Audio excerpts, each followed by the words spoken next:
19-ാം നൂറ്റാണ്ടിന്റെ മധ്യത്തിൽ മദ്രാസ് പ്രസിഡൻസിയുടെ വരണ്ട ഭൂമിയെ ദാരിദ്ര്യം ദയയില്ലാതെ നഖങ്ങളാൽ കീറിമുറിച്ചപ്പോൾ മലകൾക്കപ്പുറത്തേക്ക് സ്വപ്നം കാണാൻ ഒരു ദീർഘദർശി ധൈര്യപ്പെട്ടു. വർഷം 1876.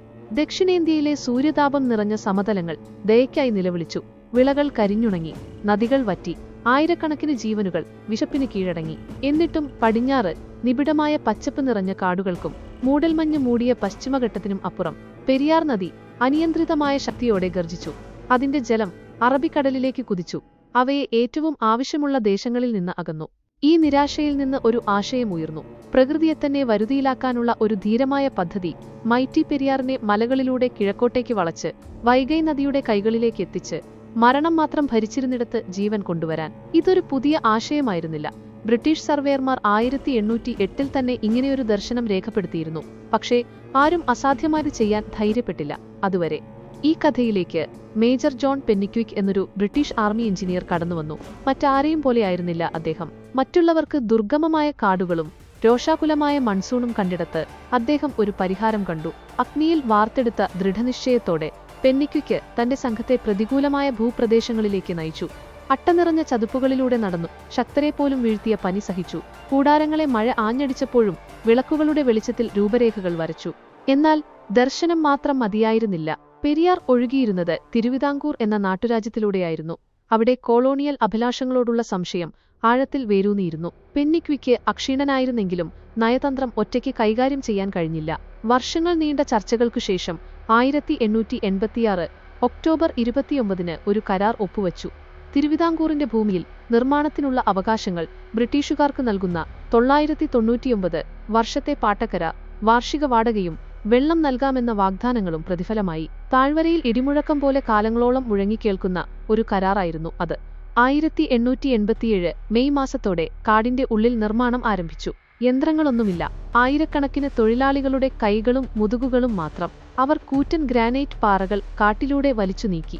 സുർക്കി എന്ന വിചിത്രവും എന്നാൽ ഉറപ്പുള്ളതുമായ ഒരു മിശ്രിതം അവർ കൂട്ടിക്കലർത്തി. ചുട്ടെടുത്ത ഇഷ്ടികപ്പൊടി, ചുണ്ണാമ്പ്, ശർക്കര, മുട്ടയുടെ വെള്ള എന്നിവ ചേർത്ത ഒരു കൂട്ട്. കല്ലുകളെ കല്ലുകളോട് ചേർത്തുവെക്കാൻ. ക്യാമ്പുകൾ ദുരിതങ്ങളാൽ നിറഞ്ഞു. മലമ്പനി ഓരോ നിഴലിലും ഒളിച്ചിരുന്നു. പെട്ടെന്നുള്ള വെള്ളപ്പൊക്കങ്ങൾ അവരുടെ താൽക്കാലിക അണക്കെട്ടുകളെ വീണ്ടും വീണ്ടും തകർത്തു. വിരലുകളിലൂടെ മണൽ വഴുതിപ്പോകുന്നതുപോലെ പുരോഗതി ഇല്ലാതായി. പിന്നെ നിരാശ വന്നു.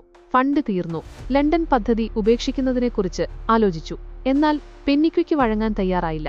അചഞ്ചലമായ ദൃഢനിശ്ചയത്തോടെ അദ്ദേഹം ഇംഗ്ലണ്ടിലേക്ക് മടങ്ങി. പാർലമെന്റിൽ അപേക്ഷിക്കാനല്ല, മറിച്ച് തന്റെ പൂർവിക ഭവനം വിറ്റ് പണം കണ്ടെത്താൻ. ഒരു അന്യദേശത്തിന്റെ ജലപ്രതിസന്ധി അദ്ദേഹത്തിന്റെ ജീവിത ദൗത്യമായി മാറിയിരുന്നു. 8 വർഷം നീണ്ട കഠിനാധ്വാനം കടന്നുപോയി. 1895 അസാധ്യം സാധ്യമായി. മുല്ലയാർ, പെരിയാർ എന്നീ നദികളുടെ പേരിൽ അറിയപ്പെട്ട മുല്ലപ്പെരിയാർ അണക്കെട്ട് തലയുയർത്തി നിന്നു. 53.6 മീറ്റർ ഉയരം, 365.7 മീറ്റർ നീളം, കല്ല്, രക്തം, അഭിലാഷം എന്നിവയുടെ ഒരു കൊളോസസ്. ഒക്ടോബർ 10 അതിന്റെ ഉദ്ഘാടനം ഒരു സാധാരണ ചടങ്ങായിരുന്നില്ല. അതൊരു പുതിയ യുഗത്തിന്റെ പിറവിയായിരുന്നു. മലകൾക്കടിയിലൂടെ തുരന്ന ഒരു തുരങ്കത്തിലൂടെ വെള്ളം കിഴക്കോട്ടേക്ക് കുതിച്ച് തമിഴ്നാടിന്റെ വരണ്ട ഹൃദയത്തിലേക്ക് ഒഴുകി. മധുരയിലും തേനിയിലും ദിണ്ടിഗലിലും അതിനപ്പുറവും ഒരു കാലത്ത് നിർജീവമായിരുന്ന വയലുകൾ പച്ചപുതച്ചു. അണക്കെട്ട് വെള്ളം മാത്രം പിടിച്ചു നിർത്തിയില്ല, അത് ജീവനെ നിലനിർത്തി.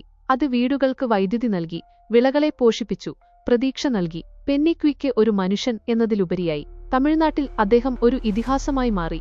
അദ്ദേഹത്തിന്റെ പ്രതിമ എല്ലാ വർഷവും പൂമാലകളാൽ അലങ്കരിക്കപ്പെടുന്നു. അദ്ദേഹത്തെ കണ്ടിട്ടില്ലാത്ത കർഷകർ അദ്ദേഹത്തിന്റെ പേര് നന്ദിയോടെ മന്ത്രിക്കുന്നു. എന്നാൽ കാലം വെള്ളം പോലെ എല്ലാത്തിനെയും ദ്രവിപ്പിക്കുന്നു.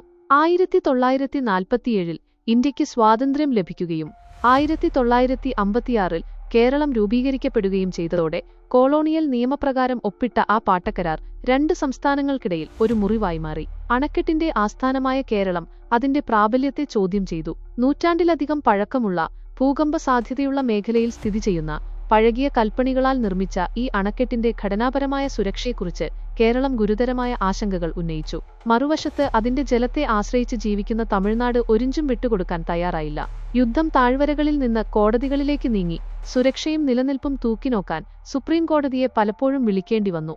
ഇന്ന് 21-ാം നൂറ്റാണ്ടിൽ മുല്ലപ്പെരിയാർ അണക്കെട്ട് ഇപ്പോഴും നിലകൊള്ളുന്നു. കാലാവസ്ഥയുടെ മാറ്റങ്ങളും ഉയരുന്ന ജലനിരപ്പും മനുഷ്യന്റെ അവിശ്വാസവും പേറുന്ന ഒരു പാറാവുകാരനായി. ഇത് എഞ്ചിനീയറിംഗിന്റെ ഒരു അത്ഭുതവും രാഷ്ട്രീയ സംഘർഷങ്ങളുടെ ഒരു കാന്തവുമാണ്. അതിന്റെ ശിലാകൃതയം ഒരു കാലത്ത് പ്രതീക്ഷകളാൽ കൊത്തിയെടുത്തതായിരുന്നു. ഇപ്പോൾ ഒരു ചൂടേറുന്ന കാലാവസ്ഥയുടെയും ഉയരുന്ന ജലനിരപ്പിന്റെയും മനുഷ്യന്റെ അവിശ്വാസത്തിന്റെയും അനിശ്ചിതത്വത്താൽ തുടിക്കുന്നു. എന്നിട്ടും ഒരു സത്യം നിലനിൽക്കുന്നു. മുല്ലപ്പെരിയാറിന്റെ കഥ വെറുമൊരു അണക്കെട്ടിന്റെ കഥയല്ല. അത് ത്യാഗത്തിന്റെയും ദർശനത്തിന്റെയും മനുഷ്യന്റെ ഇച്ഛാശക്തിക്ക് പ്രകൃതിയെ കീഴ്പ്പെടുത്തിയതിന്റെയും അത്തരം ധൈര്യത്തിന് നാം നൽകുന്ന വിലയുടെയും ഒരു ഇതിഹാസമാണ്. അതിന്റെ നിഴലിൽ 2 സംസ്ഥാനങ്ങൾ ഇപ്പോഴും സന്തുലിതാവസ്ഥയ്ക്കായി പോരാടുന്നു. അതിന്റെ നിശബ്ദമായ കല്ലുകളിൽ പെന്നിക്വിക്കിന്റെ പ്രേതം കാത്തിരിക്കുന്നു. കാലത്തിന്റെ നദി അടുത്തത് ഏതു വഴിയായിരിക്കും ഒഴുകുക എന്ന് കാണാൻ.